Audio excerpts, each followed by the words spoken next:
Livro de Manuel Filomeno de Miranda, No Rumo do Mundo de Regeneração, escrito pelo médium Divaldo Franco. O amor ilumina a alma que deseja amar. Capítulo 13. As investigações prosseguem. Os espíritos que seguiam o bispo de conduta infame pareciam aturdidos com o que acabaram de ver. Mesmo aqueles bulhentos que foram retirados da sala e conduzidos a um espaço contínuo, mais se perturbaram. Tratava-se de um grupo de mais de 50 áulicos a seu serviço, que ante o espetáculo da transformação do perispírito do seu algoz, ficaram perplexos. Já estavam acostumados a ver espíritos mutilados e deformados no antro onde viviam, mas nunca puderam entender como se operava esse fenômeno de zoantropia, por ignorarem que a mente é a grande modeladora das expressões exteriores. Entidades femininas que se degradaram no sexo vil e aberrante modelavam-se como ofídios e permaneciam com os movimentos sensuais e coleantes das sensações de baixo nível. Outros animais eram comuns na região de horrores, especialmente ursos e ovoides, que eram a fase mais degradante das manifestações espirituais degeneradas. Pouco depois, a harmonia voltou às salas das nossas atividades e, ante o silêncio natural, o benfeitor Eurípides Barçanufo começou a elucidar-nos. Irmãs e irmãos queridos, permaneça conosco a paz do Senhor como recurso divino, a fim de alcançarmos a iluminação.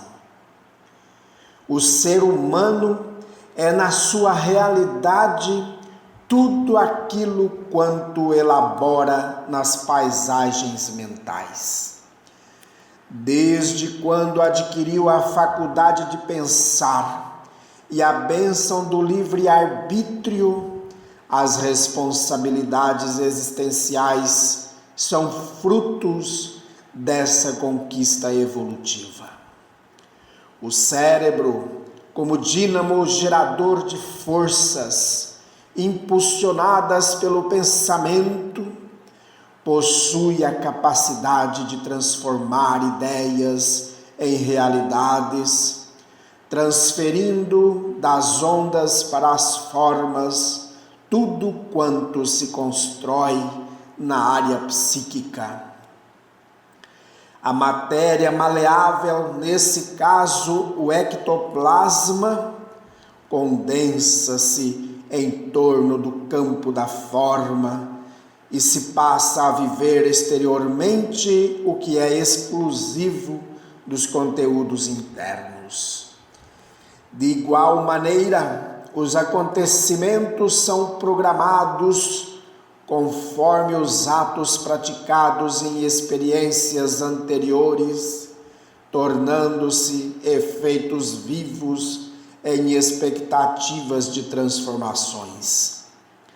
A vida humana é mais de natureza mental que orgânica, estabelecendo os parâmetros de comportamento de acordo com a cultura das ideias íntimas.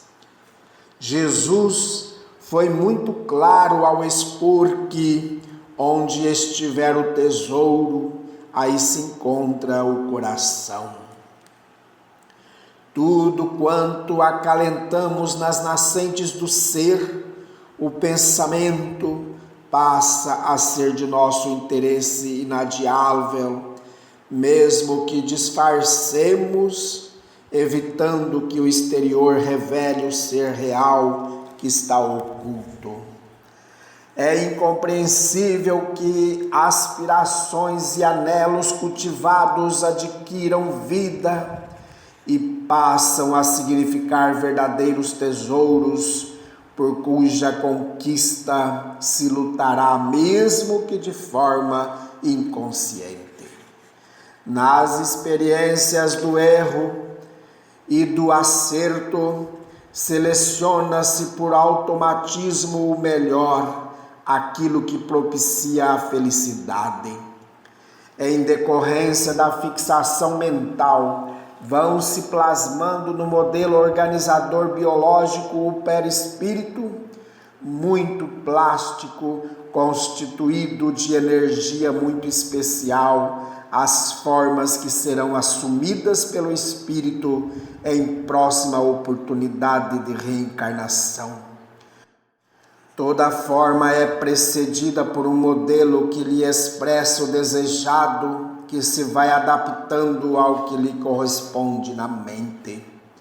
O planejamento é do espírito que emite a onda mental e, em contato com o ectoplasma, consegue modelá-lo com os seus elementos semimateriais ou mesmo físicos. Observe-se, por exemplo, que após a morte o espírito que foi uma pessoa míope ou portadora de algum problema, que exigiu o uso de óculos ou de qualquer outro equipamento, agora já não tem necessidade, porque o problema era orgânico. Entretanto, ele se encontra tão adaptado àquele uso que mantém alguns desses instrumentos, embora já lhe não sejam necessários. Por outro lado, a forma em que aparece é aquela na qual desencarnou, mantendo a identidade conhecida. Possuidor de diversas formas e aparências, o seu inconsciente modela no além-túmulo a que mais lhe era familiar, a de que mais gostava ou a em que era mais conhecido. Desencarna uma criança, por exemplo, e deixa saudades inomináveis com o imenso desejo de reencontro dos afetos que ficaram. Mas no além, a grande maioria desenvolve-se como se estivera no corpo físico, e quando os afetos vão encontrar aquele ser amado, ele toma a forma em que desencarnou, não a que no momento o reveste, que poderia gerar um grande choque. Passado um período de adaptação e convivência, o espírito volve ao natural do momento que vive.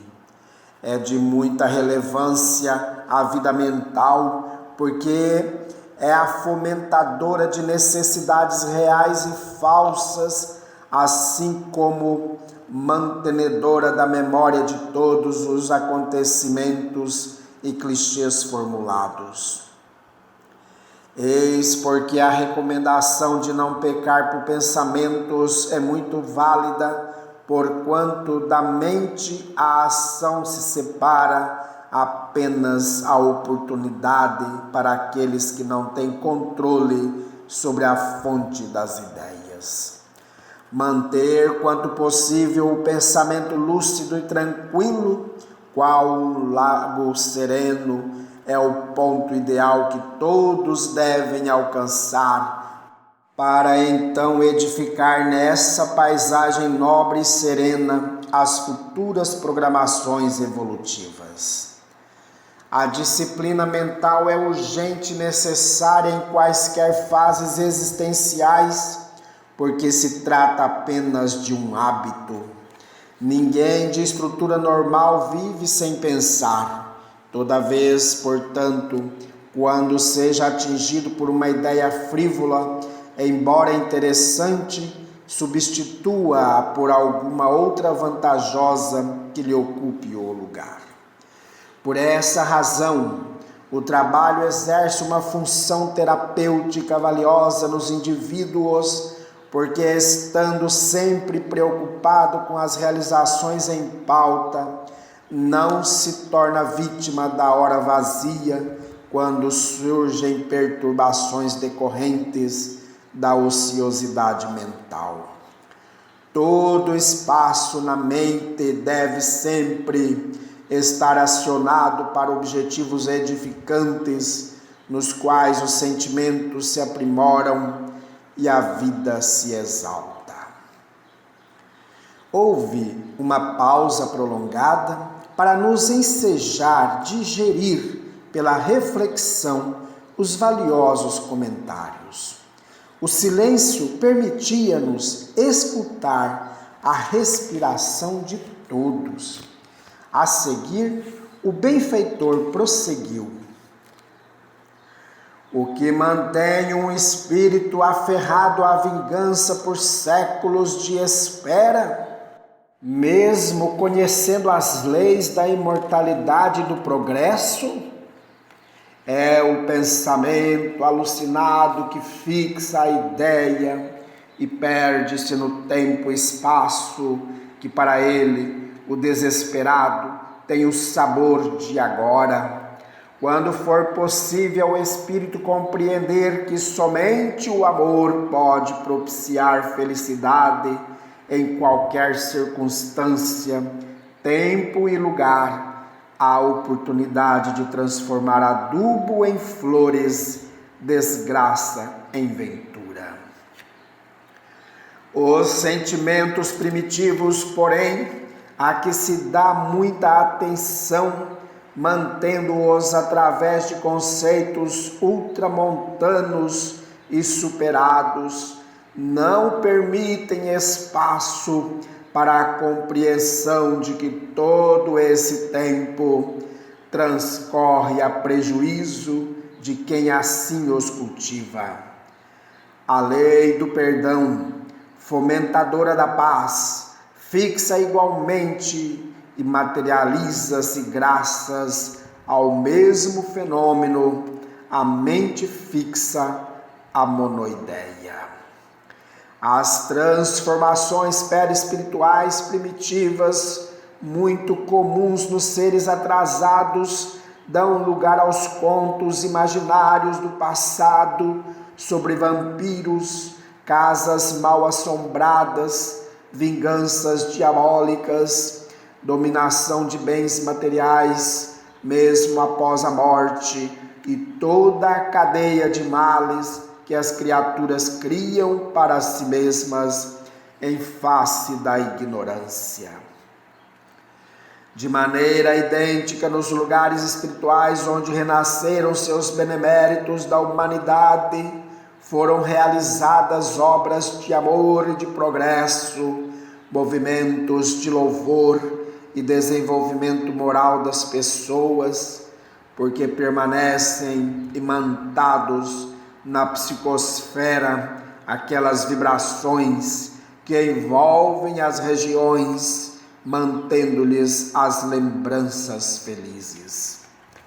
Acontece no cotidiano acidentes de veículos em determinadas estradas, ficando malsinados os lugares onde sempre se repetem as mesmas trágicas ocorrências.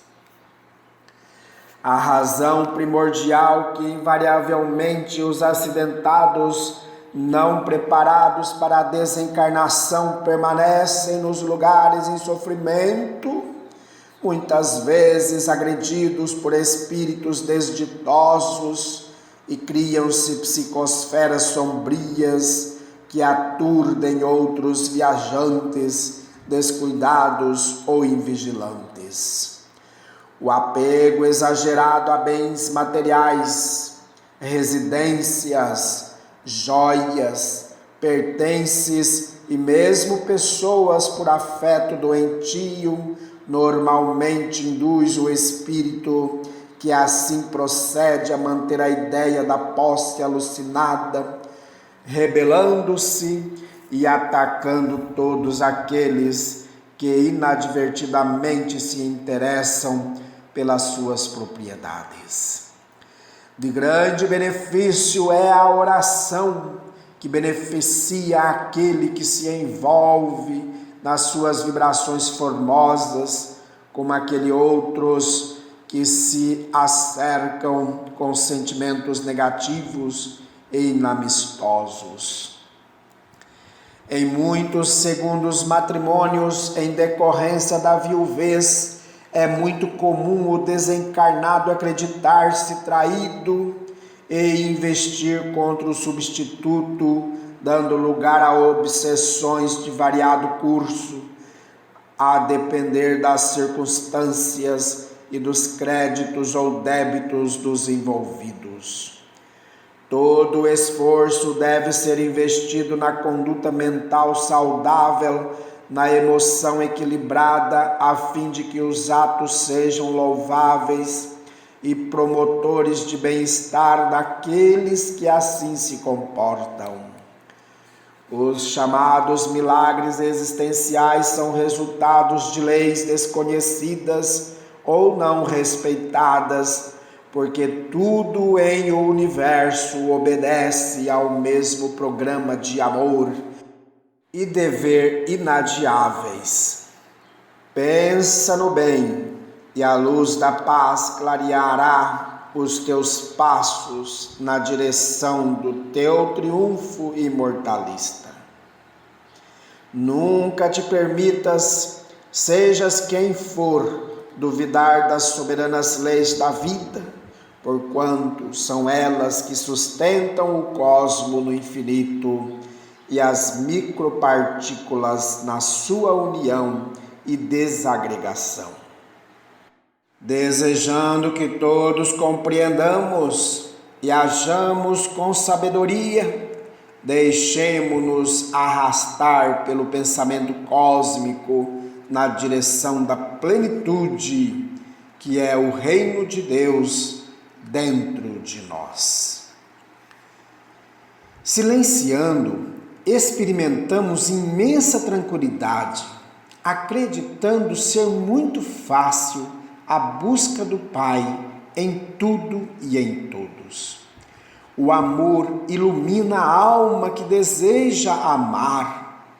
Na sinfonia do silêncio, na madrugada festiva, de astros no empírio, podíamos ouvir os soluços das ondas do mar, quebrando-se nas praias belas que as confortavam. Os espíritos que vieram acompanhando o ex-religioso e foram detidos quando desejaram produzir desarmonia na sala durante a sua doutrinação, ouviram o benfeitor em estado quase de transe, como resultado da ambiência vibratória. De imediato entenderam que o irmão Spinelli, que lhes dirigiu a palavra explicando a razão porque ali se encontravam, que era a oportunidade que o amor a todos oferece, a fim de que se desperte para as responsabilidades da vida.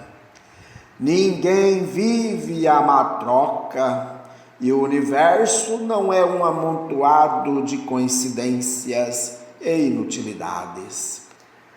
Conclamou-os à mudança de atitude mental, sendo-lhes facultado ficar no local em que estávamos ou voltar à sua região de ignorância e primitivismo.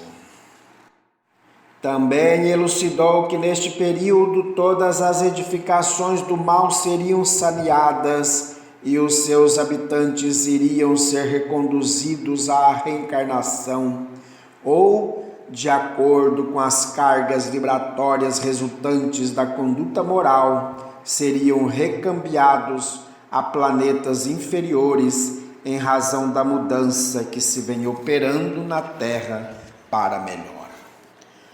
Todos terão oportunidade de ascender, de prosseguir ou de permanecer nos estados emocionais que lhes pareçam melhores. A sua opção é encaminhá-los às organizações encarregadas da imensa tarefa de transferências residenciais.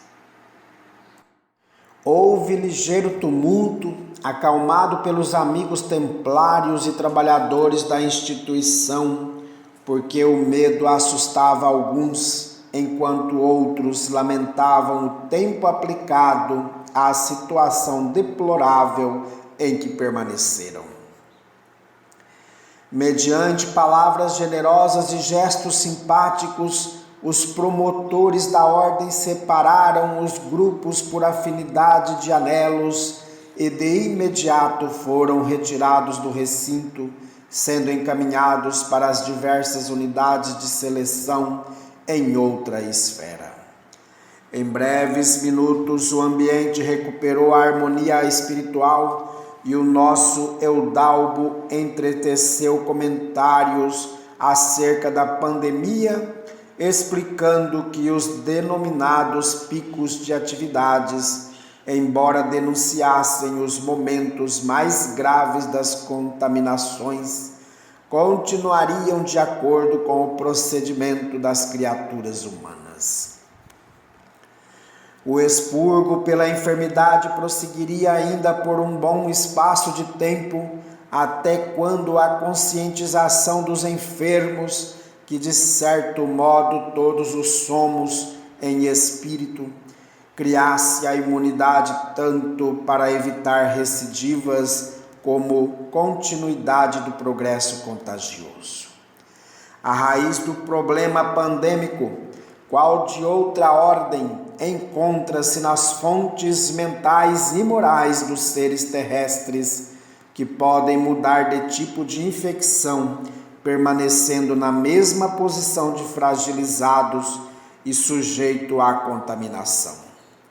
Antes do encerramento das atividades espirituais, o amigo Spinelli informou que no dia seguinte haveria uma reunião em lugar próprio com membros de diversos grupos espalhados pelo país. Solicitou a manutenção do espírito de caridade e de amor, fluindo das nascentes do coração de onde jorram o bem e o mal. Esclareceu que os nossos comentários tivessem sempre a tônica do otimismo e da irrestrita confiança em Deus, ao mesmo tempo considerando que a oportunidade que desfrutávamos era uma bênção em comum, auxiliando-nos no crescimento íntimo e no espírito de fraternidade.